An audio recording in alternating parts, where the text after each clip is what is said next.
A boy slowly makes his way up the stairs, his heart burdened by the fragments of his broken ambitions.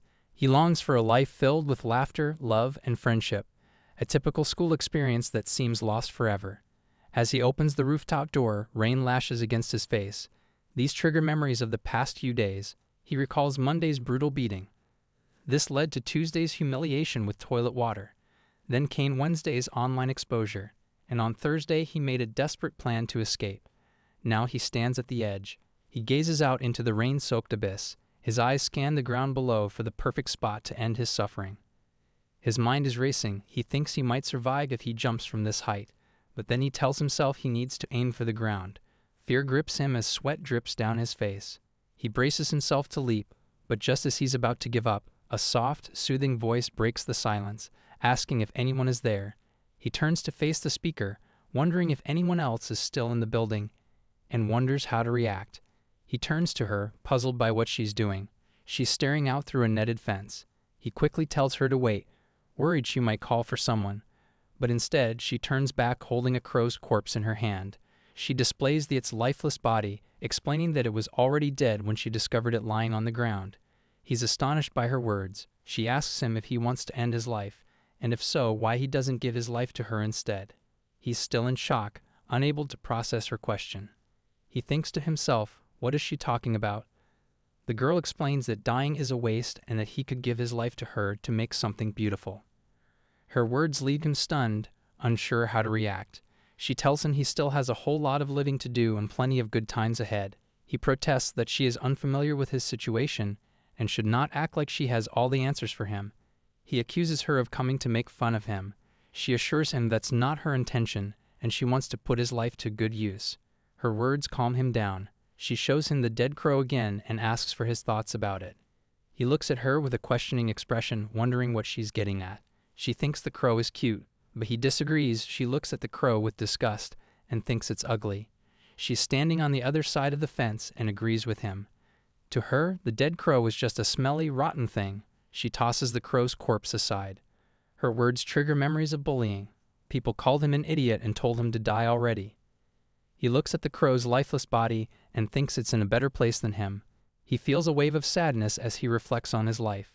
The crow became trash after perching, but he already feels like trash while still alive.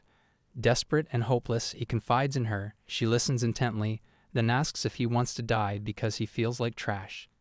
He nods, admitting she's right, but as he does, he can't help but wonder who she is to lecture him, someone who doesn't even know him. She surprises him by revealing that she wasn't trying to stop him from jumping, leaving him stunned. She admits she doesn't know much about him, but can tell he's living a miserable life. She mimics taking his picture and asks if he's really content with being trash for the rest of his life, questioning his acceptance of his current state. Her words ignite a fire in him, and he angrily denies being okay with it. He's furious and defiant, insisting he's not fine with being trash. He admits he wants to make friends, lead a normal life, and laugh over pointless things with others. He yearns for the joy of friendship and camaraderie. He even dreams of making the most of his teenage years, even if having a girlfriend seems out of reach. Her face lights up with excitement as she responds, saying that if that's what he wants, she'll grant him that life. Her sudden enthusiasm catches him off guard, leaving him bewildered. Before he can process her words, she effortlessly hops over the fence and approaches him. His nerves spike as she draws closer, and tells him that if he truly wants to live out his high school years, he must surrender control of his life to her. He must become her puppet, and only then will he find happiness. She offers to be his girlfriend, her smile playful as she asks if it's really such a bad deal. With a mischievous glint in her eyes, she leans in closer, wondering aloud if he'll accept her proposal. His response is firm, his voice unwavering as he declares he doesn't want to. Undeterred, she grabs hold of his tie, pulling him closer, but in her eagerness, her footing slips. In an instant, they both topple over the edge of the building. As they plummet towards the ground, she tells him that if they both survive, he has to become her puppet. She makes this demand in a calm and collected tone, despite their dire situation. In a desperate bid for comfort, they cling to each other, their bodies suspended in midair, holding on tightly. The boy thinks to himself that he is going to die. As they fall, his mind flashes back to his classmates and their disgusting comments. He remembers the humiliation of having one of them put their feet on his head, making a video and forcing him to clean up a mess with his mouth. The memory of being in that miserable state, with one of the boys recording his humiliation, still burns in his mind. He wonders why such terrible things keep happening to him. Why is he always the target of their cruelty? In the present moment, as they plummet toward the ground, he thinks about those classmates and wishes they would rot in hell for their cruelty. Just as all hope seems lost, they both fall into a thick cluster of bushes, which breaks their fall and saves them from certain outcome. The boy cries out in pain, clutching his arm, and thinks that he has broken his arm. The girl, on the other hand, becomes pleased and asks if the fall didn't hurt nearly enough to end them. She seems thrilled that they survived and picks him up, starting to dance with him. She declares that from now on, he is her puppet, and holds his hands, excitedly saying loudly that he is now under her control, and she will pull his strings. As they dance together, he thinks to himself with a gloomy expression about her actions. She tells him to think of himself as an RC car under her control. He asks her why she's doing this, why she wants to control him. She replies that she's tired of her own life and wants to create a perfect life for someone else. She holds his hand in hers and swears that she will lead him to happiness, if only he will be her puppet. He looks at her, searching for answers, and asks if it's really possible for him to be happy. If it is, then he doesn't care if he's a puppet or not. He says to her that he just wants to be happy. She responds that of course he can be happy. She says it's her first order of business to ensure he leads a happy life. She tells him to close his eyes. He closes them, and she kisses him. He opens his eyes, shocked, and asks if she just kissed him. She asks if he knows what kisses are. She explains that physical touch triggers oxytocin, the happiness hormone. She demands that all her puppets be happy. A story with a happy ending is always better. She states that his happiness depends on following her orders, reminding him that she has no use for a disobedient puppet. If he disobeys, she might just break him. She asks him to share one of his wishes. If a wish-granting genie appeared, what would he wish for? He wonders if there's anything he can wish for and decides on seeking revenge against his bullies. She grins and gives his head a pat, assuring him she'll make it happen. She's delighted by his request for payback and vows to make his revenge fantasy a reality. The boy lies on his bed, thinking the girl is a weirdo. Her words echo in his mind. She promised to grant his wish. He glances down at his arm, wrapped in bandages, and scoffs at the thought that anything will change. Why couldn't he have just died? With a sigh, he places his arms behind his head, reflecting on his past. Since his first day of school, nothing has gone right. He chuckles bitterly, finding it absurd that he was bullied over something so trivial. His life feels worthless. As he lies there, he wishes, with a heavy heart, that tomorrow would never come. But it does, and he finds himself heading back to school. He reaches his classroom and heads to his desk, where cruel words like trash, die, and go away are scrawled. A classmate notices him and remarks on his return. One of the 3 boys who had bullied him before sneers, calling him trash and accusing him of stinking up the entire room. He stares at them miserably. The same boy, still laughing, asks if he broke his arm. Grabbing a pen, the bully claims to have an idea, suggesting they write wishes on his cast. As the boy tries to approach, he struggles to stop him, earning a taunt for being a party pooper. The bully smirks and orders him back to his seat before addressing the whole class, announcing that he has something very cool to show them. Hearing this, he thinks that the boy always does whatever he wants. Suddenly, the boy delivers a swift kick to the back of his neck, sending him crashing to the floor. Laughing, the boy boasts about his clean drop kick and immediately asks his friends if anyone caught it on video. One of them confirms they did, while another, referring to him as Ryuya, comments that he's crazy. The victim looks up, only to see Ryuya standing over him, smirking. "Get up already," Ryuya demands, yanking him up by his tie. "Time for round 2, he sneers, promising to use his fists this time before delivering a punch. Just then, a girl enters the classroom, cheerfully greeting everyone with a good morning. She asks what's going on, causing the teacher to visibly tense up. The boys freeze, their attention now on the newcomer. The boy who was being beaten looks at her too, and is startled to realize she's the same girl he met yesterday. The bullies eye her, commenting on how cute she is, with one of them asking which class she's from. The teacher, still intimidated, introduces her as a transfer student. One of the bullies, surprised, asks why they weren't informed earlier. The teacher, slightly apologetic, explains that the announcement was made during yesterday's assembly. The bully, now feeling guilty for not paying attention, apologizes and asks for her name. She laughs, writing her name on the blackboard, Tamada Kubaru. The bully, intrigued, approaches her and compliments her cute name. He then pulls out his phone, shows his QR code, and asks for her ID.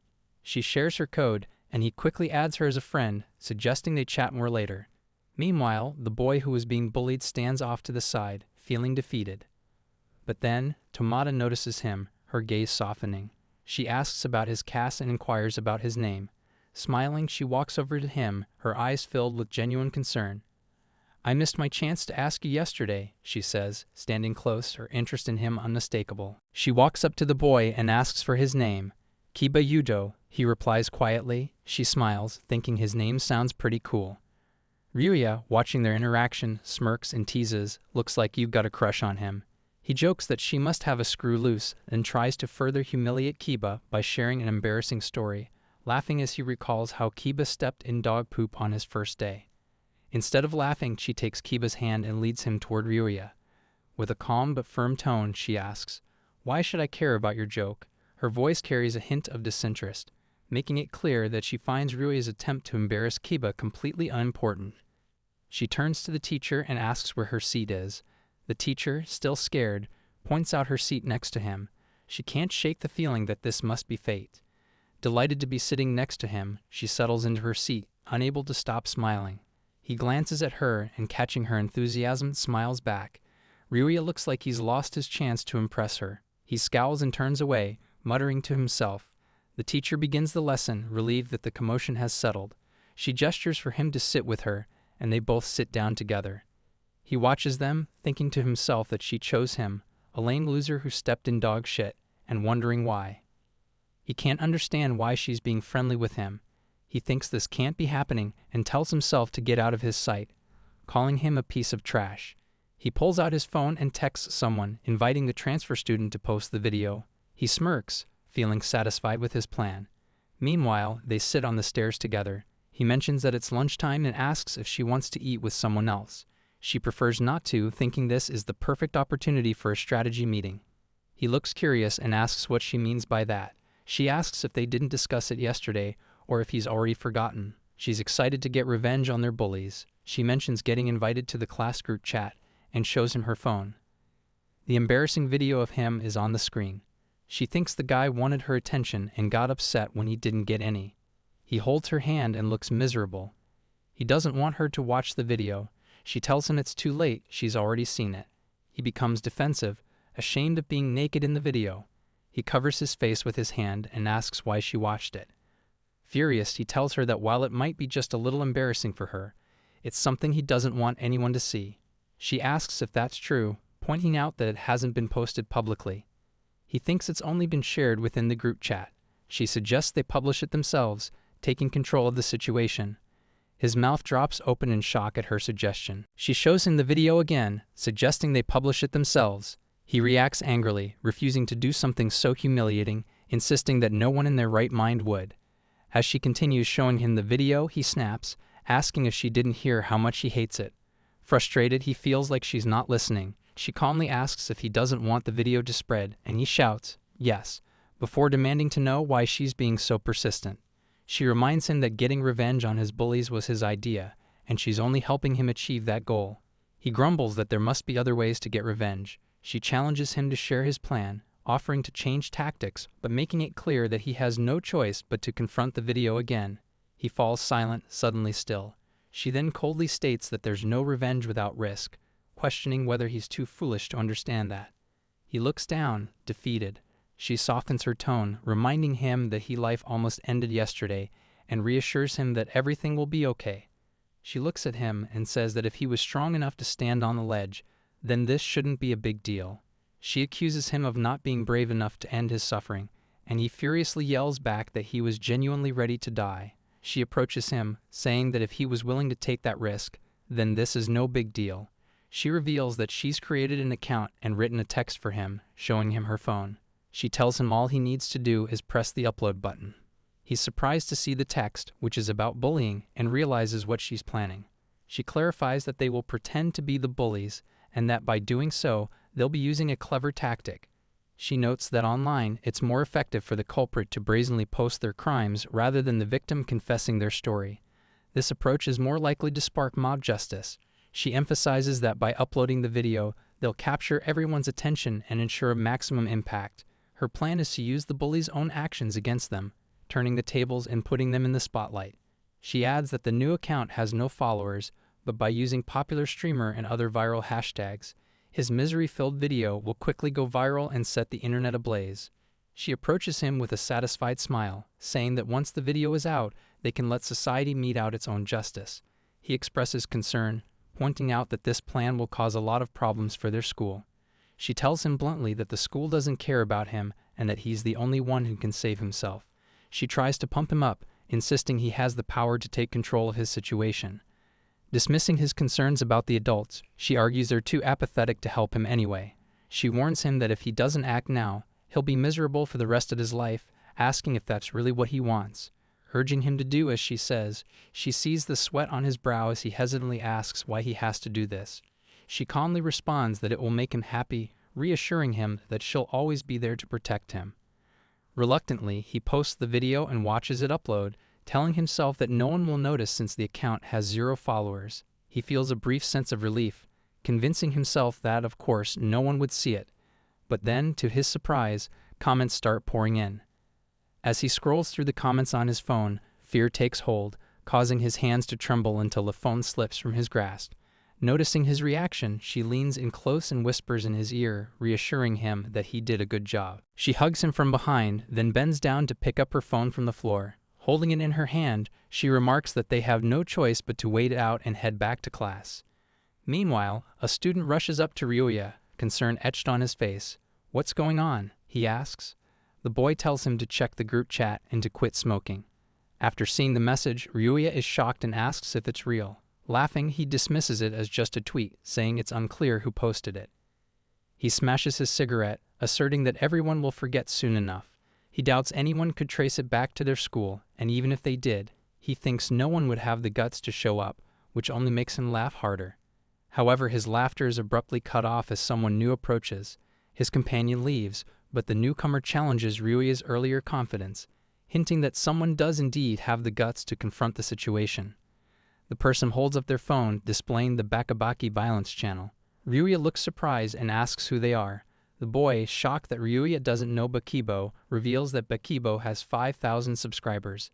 He then holds up a wristband, saying Ryuya will be a guest on Bakibo's stream.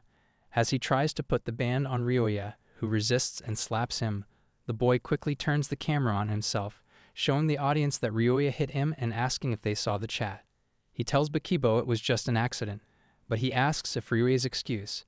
The boy then turns the camera towards himself and asks the audience if he tells his victims it was an accident too, or if he says that even when he's ganging up on a defenseless person.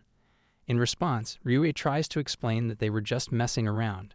However, Bakibo's questioning has put him on the spot, and he's struggling to justify his actions. The boy says that he thinks it's all fun and games, and he's shocked by his attitude.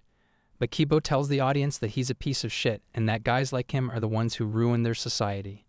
He also states that that's why they have to teach them a lesson, and he shows his agreement with the audience by nodding and gesturing in support of their hateful comments. He tells him that he's the piece of trash who only bullies the weak and deserves to be punished. Then he punches him brutally in the chest, sending him crashing to the floor. He turns back to his stream, talking to himself about how his footage became blurry because he was holding the camera. He recomposes himself and starts streaming again, this time showing Ryuya struggling to get up from the ground. He starts talking to the audience again, saying he didn't hit him. He turns the camera to show him, who is still wearing the Bakibo band, and explains that anyone wearing the band agrees to be part of his content. He reveals that it was all just an act and appreciates him for pretending to get hit so convincingly. He assures the audience that no one gets hurt in his streams. The online audience starts commenting, saying they knew it was a joke all along. He is surprised that the chat understood the joke and looks at him, asking one last question. He asks him why Ryuya bullied him in the first place. In response, he thinks for a moment, trying to recall why he did it. Then he tells him that if he remembers correctly, he first saw Yuta walking alone with his back straight, looking cool. But when he stepped in dog shit, he couldn't resist making fun of him, saying his brand new sneakers were unlucky. He also mentions that girls passing by noticed the situation. He addresses the girls, telling them that he just stepped in dog poop and makes fun of him. One of the girls tries to stop him, but he says it's funny, comparing it to slipping on a banana peel, which is just like him. He tells him that he's got a great joke to play off of. In response, he looks at him angrily and says it's not funny. Then he tells Yudo to stop looking at him like that, and they both burst out laughing. Now he says that he just wanted to be friends. Hearing this, Bakibo accuses him of fishing for pity points. He kicks Ryoya in the head. Meanwhile, in the classroom, the teacher announces to the class that Usami-kun was assaulted by a trespasser during lunchtime. The students start whispering among themselves about Ryoya. Yudo, hearing the news, assumes that the authorities have been contacted and the culprit has already been arrested. The teacher then adds that Usami-kun has been hospitalized due to the severity of his injuries. After the teacher sends the students home early, Yudo and Tamada Kubaru share a quiet conversation. She tells him that their goal has been achieved and he's no longer a target for bullying. Yet he questions whether they did the right thing, given that the video is still spreading online. Kiba confesses that he's still gripped by fear and uncertainty. Then she moves closer to him and asks if he wants to skip school tomorrow and go on a date. As he gazes into her eyes, he can't help but feel a strong desire to see the future she has in store for him, to witness the life she will help him build. She invites him on a date, and the next morning, he wakes up filled with anticipation for their outing. Despite barely getting any sleep, he quickly gets ready, adjusting his hair and wondering why he's so nervous. At the station, he spots Tamada in a striking outfit. She smiles when she sees him and asks why he's still in his uniform. He explains that if he didn't change, his parents would know he was skipping school. She nods, saying it makes sense, and tells him to go change. After changing, he feels a mix of excitement and self-consciousness, thinking about how cute she looks and feeling a bit pathetic for being so easily pleased. As they step out, he notices two boys trying to flirt with her while she's engrossed in her phone. He assumes they're hitting on her. Tamada approaches him, takes his arm, and playfully chides him for taking so long. He apologizes. The boys, seeing them together, decide to leave, murmuring that she's got a boyfriend. Tamada then holds his hand and suggests they visit the aquarium. At the aquarium, Tamada marvels at the sights, exclaiming how beautiful everything is. She's excited by the shark and jokes that one of the penguins looks like him. At the food court, she asks if he's enjoying himself, to which he replies that he is. She says she's glad to hear that. He then asks her why she invited him today. She explains that it's for his future, to help him gain experience in dating so he won't mess up on his first real date. Today's date is a practice run, she says, to mold him into the ideal Prince Charming. When he asks if she wants to continue seeing him, she looks at him and says she doesn't actually like him. Here I am.